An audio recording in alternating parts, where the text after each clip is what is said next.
అతిగా ఆశపడడం మనల్ని ఎక్కడికి తీసుకువెడుతుంది? అసలు ఆ ఆశే మన సర్వస్వాన్ని నాశనం చేసే స్థాయికి ఎప్పుడు చేరుకుంటుంది? అబ్బా! ఇది నిజంగా హ్మ్, మన అస్తిత్వాన్నే ప్రశ్నించే ఒక భయంకరమైన ఆలోచనండి. అవును, నిజమే. ఎందుకంటే, ఆహ్, మనిషి ఎదుగుదలకు కారణమైన ఆశే అతని పతనానికి కూడా దారి తీయడం ఒక విచిత్రమైన వలయం. ఈ ఆశ అనే శక్తి ఎక్కడ మొదలవుతుంది? ఎక్కడ అంతమవుతుంది అనేది చాలా సంక్లిష్టమైన విషయం. కరెక్ట్. ఈనాటి మన లోతైన విశ్లేషణలో మనం సరిగ్గా ఇదే విషయాన్ని పరిశీలిస్తున్నాం. అవును. మనకున్న ఆధారాలు, కథల ద్వారా మనిషి మనస్తత్వాన్ని అర్థం చేసుకునే ప్రయత్నం చేద్దాం. తప్పకుండా. కథ ఒక సంపన్న వ్యాపారితో మొదలవుతుంది. అతనికి సమాజంలో కావలసినంత సంపద ఉంది, అద్భుతమైన కీర్తి ఉంది, ఎక్కడికి వెళ్ళినా గౌరవం లభిస్తుంది. అంటే ఒక మనిషికి బయటి ప్రపంచంలో కావాల్సినవన్నీ అతని దగ్గరున్నాయన్నమాట. సరిగ్గా చెప్పారు. అన్నీ ఉన్నాయి. కానీ అతని మనసులో మాత్రం ప్రశాంతత లేదు. ఎంత సంపాదించినా ఇంకా ఏదో వెలితి. హ్మ్. ఆ వెలితి ఎందుకొస్తుంది అనేది ఇక్కడ పాయింట్. అవును. అతనికి అస్సలు సంతృప్తి అనేదే లేదు. ఇంకా సంపద కావాలి, ఇంకా అధికారం కావాలి అనే తపన అతన్ని నిరంతరం దహించివేస్తోంది. ఇక్కడే మనం కొంచెం లోతుగా ఆలోచించాలి. అసలు ఆ వెలితి ఎందుకొస్తుంది? చెప్పండి. మన మెదడు ఎప్పుడూ ఉన్నదానితో సంతృప్తి చెందకుండా ఆహ్, ఎందుకు పనిచేస్తుంది? మానవ పరిణామ క్రమంలో చూసుకుంటే ఈ ఆశ అనేది ఒక ప్రాణరక్షణకు సంబంధించిన లక్షణం. అంటే మనుగడ కోసమంటారా? అవును. కొత్త ప్రదేశాలు వెతకడానికి, లేదా వ్యాధుల మీద పోరాడటానికి, ఆధునిక నాగరికతను నిర్మించడానికి హ్మ్, ఈ అసంతృప్తే కారణం కదా! నిజమే. ఎప్పుడూ ఇంకా మెరుగ్గా ఎలా ఉండాలి అనే తపన మనిషిని జంతువుల నుండి వేరుచేసింది. కరెక్ట్. కానీ ఇక్కడే అసలైన సమస్య ఉంది. ఆ ఆశయం అనేది ఒక పరిధి దాటినప్పుడు ఆహ్, అది ఒక వ్యాధిలాగా మారుతుంది. అంటే అదుపు తప్పినప్పుడు? అవును. బయటి ప్రపంచంలో ఎంత సంపద ఉన్నా, మనసులో ఇక చాలు అనే భావన లేకపోతే, ఆ సంపదంతా శూన్యంతో సమానం. ఓహ్! అంటే సంతృప్తి లేకపోవడమే అతని మనసులోని అశాంతికి మూల కారణమంటారా? 100కి 100 పాళ్ళు అదే కారణం. మనిషికి ఆశ ఉండటం తప్పు కాదు. కాని అది ఎక్కడ ఆపాలో తెలియకపోవడమే అసలు సమస్య అని మనం అర్థం చేసుకోవాలి. ఖచ్చితంగా. సరే, ఆ వ్యాపారి పరిస్థితిని కొంచెం వివరంగా చూద్దాం. అన్నీ ఉన్న ఆ వ్యక్తికి ఒకరోజు ఒక వార్త తెలుస్తుంది. హ్మ్. ఎలాంటి వార్త? దూరంగా ఉన్న ఒక దట్టమైన అడవిలో ఎవరికీ దొరకని ఊహకు అందని ఒక నిధి దాగి ఉంది అని అతను వింటాడు. అబ్బా! అది వినగానే అతని మనసు ఉత్సాహంతో నిండిపోయి ఉంటుంది. అవును. ఏమాత్రం ఆలోచించకుండా ఆ క్షణంలోనే ఆ నిధి కోసం పరిగెడతాడు. ఇక్కడ నాకొక సందేహం వస్తోంది. ఏంటది? అన్నీ ఉన్న ఒక వ్యక్తి కేవలం ఎక్కడో ఎవరో చెప్పిన ఒక వదంతిని విని ఎందుకు అంత దూరం వెళ్ళాలి? అది చాలా సహజమైన ప్రశ్న. ఇది ఎడారిలో ఎండమావిని చూసి నిజమైన నీళ్లున్నాయేమో అని పరుగులు తీయడం లాంటిది కాదా? సరిగ్గా చెప్పారు. ఆ ఎండమావే అతని వివేకాన్ని పూర్తిగా కమ్మేసింది. దీన్ని మనం మానసిక శాస్త్ర కోణంలో అర్థం చేసుకోవాలి. అంటే ఆ సమయంలో అతని మనసులో ఏం జరుగుతుంటుంది? మన మెదడులో ఆనందాన్ని, ఉత్సాహాన్ని కలిగించే ఒక రసాయన ప్రక్రియ ఉంటుంది కదా! ఏదైనా ఒక కొత్త వస్తువు దొరుకుతుంది అనో, ఒక అద్భుతం జరగబోతోందనో ఊహించుకున్నప్పుడు ఆ నిరీక్షణ మనకు విపరీతమైన ఆనందాన్నిస్తుంది. ఓ, అంటే ఆ వస్తువు దొరికినప్పటికంటే ముందు వచ్చే ఆనందమా? అవును. ఆశ్చర్యకరమైన విషయమేంటంటే, ఆ నిధిని సొంతం చేసుకున్నప్పటికంటే, దాని గురించి ఊహించుకునే ఆ ప్రయాణంలోనే మెదడు ఎక్కువ ఉత్సాహాన్ని పొందుతుంది. వావ్! ఇది నిజంగా విచిత్రంగా ఉంది. అవును.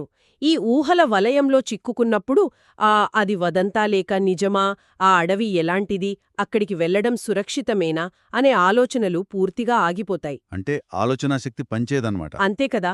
నియంత్రణ లేని ఆశయం మన ఆలోచనా శక్తిని ఎంత గుడ్డిగా మారుస్తోందో ఈ సంఘటన మనకు స్పష్టంగా చూపిస్తోంది. నిజమే. ఆ ఆశ అతన్ని ఎంత గుడ్డిగా మార్చిందో తర్వాతి సంఘటనలో మనకింకా స్పష్టంగా కనిపిస్తుంది.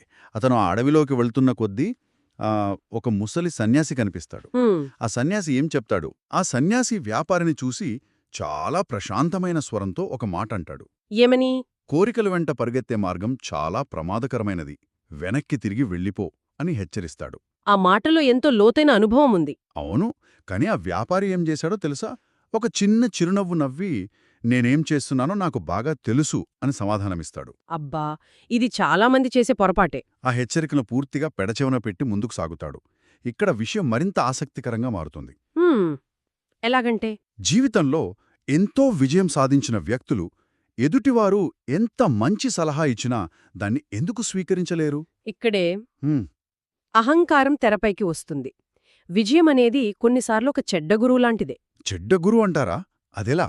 అవును, వరుస విజయాలు మనిషి మనసు చుట్టూ ఒక అదృశ్యమైన కవచాన్ని సృష్టిస్తాయి. ఓ, నేను వ్యాపారంలో గెలిచాను, నేనెన్నో సాధించాను, కాబట్టి నా నిర్ణయాలన్నీ సరైనవే అనే భ్రమ అన్నమాట. కరెక్ట్. ఆ భ్రమలోనే వారు బంధీలైపోతారు. ఆ సన్యాసి కేవలం ఒక వ్యక్తి కాదు, అతను వ్యాపారి జీవితంలో వచ్చిన ఒక విరామం లాంటివాడు. అంటే ఒక చిన్న విశ్రాంతి సమయంలాగా. అవును, ఆగి తనను తాను ప్రశ్నించుకోవడానికి ప్రకృతి ఇచ్చిన ఒక అద్భుతమైన అవకాశమది. కాని వ్యాపారి తన అహంకారంతో ఆ అవకాశాన్ని వదిలేశాడు కదా. అదే సమస్య. విఘ్నులైన వారి మాటలను విస్మరించడమనేది భవిష్యత్తులో తిరిగి సరిదిద్దుకోలేని నష్టాలకు దారితీస్తుంది. నిజమే. విజయమిచ్చిన ఆత్మవిశ్వాసం అతి విశ్వాసంగా మారినప్పుడు మనిషి తన పతనాన్ని తానే ఆహ్వానిస్తాడు. ఆ పతనం ఎంత భయంకరంగా ఉంటుందో కథ ముందుకెళ్లే కొద్దీ మనకర్థమవుతుంది. ఆ వ్యాపారి ఆ సన్యాసి మాటలను లెక్క చేయకుండా గంటల తరబడి అడవిలో వెతుకుతాడు. హ్మ్. చివరికి దొరికిందా? చివరికే అతనికి ఆ రహస్య ప్రదేశం దొరుకుతుంది. అక్కడ ఎటు చూసినా బంగారం, ఆభరణాలు, అరుదైన రత్నాలు. వావ్! అతని కళ్ళు ఆనందంతో మెరిసిపోయి ఉంటాయి. అవును, తను విన్న వదంతి నిజమే అని మురిసిపోతాడు. ఇక్కడ ఎవరైనా ఏం చేస్తారు? సంతోషంగా ఆ నిధిని తీసుకుని వెనక్కి తన ఇంటికి వెళ్ళిపోతారు. ఇంకేం చేస్తారు? కాని ఆ క్షణంలో అతనిలో ఒక భయంకరమైన ఆలోచన మొదలవుతుంది. ఇక్కడే ఇంత ఉంటే అడవిలోపల ఇంకా ఎంత పెద్ద నిధి ఉంటుందో కదా అని అనుకుంటాడు. అబ్బా! ఇక్కడే అతని అత్యాశ పతాక స్థాయికి చేరుకుంది. ఈ విషయం చెబుతుంటేనే నాకు ఎంతో ఆశ్చర్యం, ఆవేదన కలుగుతున్నాయి. నిజమే, ఎవ్వరికైనా అలాగే అనిపిస్తుంది. అతనక్కడే ఆగిపోయి వెనక్కి తిరిగి వచ్చేయొచ్చు కదా. ఎందుకు మనిషికి ఎంత దొరికినా ఇంకా కావాలని ఆకలి తీరదు? ఎందుకంటే మన సమాజం తెలివితేటలు అనే పదాన్ని పూర్తిగా తప్పుగా అర్థం చేసుకుంది. ఎలా తప్పుగా అర్థం చేసుకుంది? మనం సాధారణంగా తెలివితేటలు అంటే ఎక్కువ సంపాదించడం, ఎత్తులకి ఎదగడం, కొత్తవి సాధించడం అనుకుంటాం. అవును, అలాగే కదా అనుకుంటాం. కానీ ఈ పరిస్థితి మనకొక కొత్త కోణాన్ని చూపిస్తోంది. ఎంత సంపాదించామో కాదు, ఎక్కడ ఆగగలిగామో అన్నదే నిజమైన తెలివితేటలు. ఎంత సంపాదించామో కాదు, ఎక్కడ ఆగగలిగామో అన్నదే తెలివితేటలు. చాలా బాగా చెప్పారు. ఆ వ్యాపారికి అపారంగా సంపాదించే తెలివి ఉంది, కానీ ఎక్కడ ఆగాలో తెలుసుకునే పరిపక్వత లేదు. ఆ మరింత కావాలనే మాయ అతన్ని పూర్తిగా కమ్మేసింది. తన చేతిలో ఉన్న అపారమైన సంపద కంటే ఆ అడవిలో ఇంకా ఏదో ఉందనే భ్రమే అతనికి ఎక్కువ ఆకర్షణీయంగా కనిపించిందన్నమాట. అవును, ఆ నిధిని చూసిన క్షణంలో అతను పొందిన ఆనందం మరుసటి క్షణంలోనే ఇంకా లోపల ఏముందో అనే తీవ్రమైన అసంతృప్తిగా మారిపోయింది. తన స్వంత విజయమే అతనికి శత్రువుగా మారిన క్షణం అది కదా. ఖచ్చితంగా. ఆ అసంతృప్తి అతన్ని ఊహించని చీకట్లోకి నెట్టివేసింది. వ్యాపారి దొరికిన దానితో వెనక్కి తిరగడానికి బదులు దాన్ని అక్కడే వదిలేసి మరింత ముందుకు అడుగు వేస్తాడు. అయ్యో, ఆ తర్వాతేమైంది? అడవి క్రమక్రమంగా మరింత చీకటిగా మారుతోంది. పగలు కూడా రాత్రిలా అనిపించేంత భయంకరమైన వాతావరణం. వింటుంటేనే భయంగా ఉంది. దారి ఎటో తెలియని అయోమయం. కాని అతని అత్యాశ అతన్ని అంధుడిని చేసి ముందుకు నెడుతూనే ఉంది. ఒక అడుగు మరో అడుగు వేస్తూ చివరగా అతను తిరిగి వెనక్కి రాలేని ఒక ప్రదేశానికి చేరుకుంటాడు. ఒకసారి లోపలికి వెళ్ళాక వెనక్కి రాలేని పరిస్థితి అన్నమాట. అవును, దట్టమైన చీకటి, చుట్టూ భయంకరమైన నిశ్శబ్దం. తప్పించుకోడానికి ఏ మార్గమూ లేదు. అబ్బా, చాలా విషాదకరం. ఆ క్షణంలో, ఆ ఒంటరితనంలో అతనికి నిజం బోధపడుతుంది. ఇంకా కావాలనే నా అన్వేషణలో నేను నా సర్వస్వాన్ని కోల్పోయాను అని గ్రహిస్తాడు. పాపం. ఆ వ్యాపారి పరిస్థితి ఊహించుకుంటేనే గుండె బరువెక్కుతోంది. అతను జీవితకాలం కష్టపడి సాధించిన కీర్తి, సంపద, గౌరవం అన్నీ ఆ చీకటి అడవిలో ఏమాత్రం విలువలేనివిగా మారిపోయాయి. ఆ క్షణంలో అతను ఎదుర్కొన్నది కేవలం చీకటి, భయం మాత్రమే కాదు, ఒక చేదు నిజం. అంటే తన గురించి తాను తెలుసుకున్న నిజమంటారా? అవును, తన నాశనానికి అడవిలో ఉన్న పరిస్థితిలో లేక ఇంకెవరో కారణం కాదు, కేవలం తనలోని అదుపులేని ఆశే కారణం అని అతనికి స్పష్టమైంది. ఇది చాలా బాధాకరమైన ముగింపు. ఆరంభంలో మనమనుకున్నట్లు ఆ కోరిక అనేది మనల్ని ముందుకు నడిపించే ఒక ఇంధనంలాంటిది. అవును. కాని ఆ ఇంధనాన్ని ఎలా వాడుకోవాలో, ఎక్కడ బ్రేక్ వేయాలో తెలియకపోతే అది మొత్తం జీవితాన్నే దహించివేస్తుంది. కరెక్టుగా చెప్పారు. వ్యాపారి ప్రయాణం ఒక వదంతితో మొదలై ఒక అద్భుతమైన హెచ్చరికను విస్మరించి దొరికిన అపారమైన సంపదతో సంతృప్తి చెందక ఏనాటికి తిరిగి రాలేని పతనంతో ముగిసింది. దొరికిన దానితో ఆనందించడం చేతకాకపోవడం వల్ల ఉన్నది కాస్త ఎలా ఊడిపోతుందో ఈ సంఘటన మనకు కళ్లకు కట్టినట్లు చూపుతోంది. ఈ ప్రయాణం గురించి వింటుంటే మన మనసులో ఎన్నో ఆలోచనలు మెదులుతున్నాయి. మనం రోజువారీ జీవితంలో తీసుకునే ఎన్నో నిర్ణయాలు ఈ వ్యాపారి ప్రవర్తనకు అద్దం పడుతున్నాయేమో అనిపిస్తోంది కదా. ఖచ్చితంగా అనిపిస్తుంది. మనం కోరికల వెంట పరిగెత్తుతూ దొరికిన దాంట్లో ఆనందం వెతుక్కోవడం మానేస్తున్నామా? మన చుట్టూ ఉన్నవారిచ్చే అమూల్యమైన సలహాలను మన ఆత్మవిశ్వాసమనే ముసుగులో ఉన్న అహంకారంతో తోసిపుచ్చుతున్నామా? ఇవి చాలా లోతైన ప్రశ్నలు. అసలు ఈ రోజుల్లో మనం కూడా తెలియకుండానే ఒక చీకటి అడవివైపు అడుగులు వేస్తున్నామా? అవును, మనం ఆ వ్యాపారిని తప్పుపట్టడం చాలా సులభం. కానీ దీన్ని మన ఆధునిక జీవనశైలికి అన్వయించి చూస్తే ఆశ్చర్యపోయే నిజాలు బయటపడతాయి. ఎలాంటి నిజాలు? ఉదాహరణకు, మన రోజువారీ జీవితంలో మనం వాడే స్మార్ట్ఫోన్లనే తీసుకుందాం. మనం సోషల్ మీడియాలో స్క్రీన్ మీద ఒక వీడియో తర్వాత ఇంకో వీడియో చూస్తూనే ఉంటాం. అవును, గంటల తరబడి స్క్రోల్ చేస్తూనే ఉంటాం. ప్రతి వీడియోలోనూ ఏదో కొత్త విషయం దొరుకుతుందేమో, ఇంకేదో వినోదం దొరుకుతుందేమో అనే భ్రమ. ఆ వ్యాపారిని ముందుకు నడిపించిన ఆ మరింత కావాలి అనే మాయే ఇక్కడ మనల్ని కూడా నడిపిస్తోంది. వావ్! ఇది నిజంగా కళ్ళు తెరిపించే ఉదాహరణ. మనం కూడా ఎక్కడ ఆగాలో తెలియక మన అమూల్యమైన సమయాన్ని, మనశ్శాంతిని ఆ అదృశ్యమైన చీకటి అడవిలో కోల్పోతున్నాం. మనకు తెలియకుండానే మనం కూడా రోజూ ఒక చిన్నపాటి చీకటి అడవిలోకి ప్రవేశిస్తున్నామన్నమాట. అవునండి, ఆ సన్యాసిలాంటి హెచ్చరికలు మనక్కూడా వస్తూనే ఉంటాయి కదా. అంటే మన కళ్ళు అలసిపోవడం, మన ఆరోగ్యం దెబ్బతినడం లాంటివా? సరిగ్గా అవే. మన కుటుంబంతో గడపాల్సిన సమయం తగ్గిపోవడం, ఇవన్నీ ప్రకృతి మనకిస్తున్న విరామ సంకేతాలు కావచ్చు. కాని మనం వాటిని లెక్క చేయకుండా ముందుకే వెళ్తున్నాం. ఎందుకో మనం దొరికిన దాంతో ప్రశాంతంగా ఉండలేకపోతున్నాం. శారీరకంగానే కాదు, మానసికంగా కూడా మనం ఆ హెచ్చరికలను విస్మరిస్తున్నాం. జీవితంలో ఒక స్థాయికి చేరుకున్న తర్వాత ఇక ఆగిపోయి మనతో మనం ప్రశాంతంగా గడపొచ్చు. అవును. కానీ మన మెదడులోని ఆ ఆశ, ఇంకా ఏదో సాధించాలి, పక్కవారి కంటే ఇంకా పైకి ఎదగాలి అని మనల్ని ఉసిగొలుపుతూనే ఉంటుంది. ఆ పరుగులో పడి అసలు మనం దేనికోసం ప్రయాణం మొదలుపెట్టామో కూడా మర్చిపోతాం గదా. కరెక్ట్.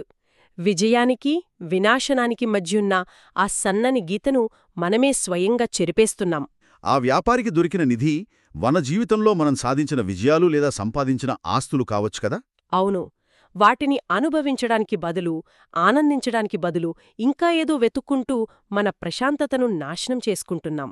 అంటే నిజమైన ప్రశాంతత అనేది బయట దొరికే వస్తువుల్లో లేదు అంటారు. ఖచ్చితంగా లేదు. అది మన మనస్సులో మనం గీసుకునే ఒక గీటలో ఉంటుంది. ఆ గీత దాటకుండా ఉన్నంతవరకే మనం సురక్షితం. ఇది నింటుంటే ప్రతి ఒక్కరూ తమ జీవితాన్ని ఒకసారి సమీక్షించుకోవాల్సిన అవసరం కనిపిస్తోంది. అదుపులేని కోరిక వినాశనానికి దారితీస్తుందని, సంతృప్తి మాత్రమే మనకు నిజమైన శాంతినిస్తుందని ఈ విశ్లేషణ ద్వారా చాలా స్పష్టమైంది. అవునండి, ఎక్కడ ఆగాలో తెలుసుకోవడం, దొరికిన దానిని ఆస్వాదించడం నేర్చుకోకపోతే మన ప్రయాణం కూడా ఆ చీకటి అడవిలోనే ముగుస్తుందని మనం ఎప్పటికీ గుర్తుంచుకోవాలి. నిజమే. ఆ చీకటి అడవి అనేది కేవలం ఒక ప్రదేశం కాదుగదా. కాదు, అది ఒక మానసిక స్థితి. మనం ఎప్పుడైతే ఇది చాలు అని మనస్ఫూర్తిగా అనుకుంటామో అప్పుడే ఆ చీకటి నుండి బయటపడి వెలుగులోకి వస్తాం. సరిహద్దు గీతను గుర్తించడమే మన జీవితానికి అతిపెద్ద రక్షణ అంటారు. 100% పాళ్ళు నిజం. ఇది ఇలా ఆలోచిస్తుంటే నాకు మరో పెద్ద విషయం తలుపుకొస్తోంది.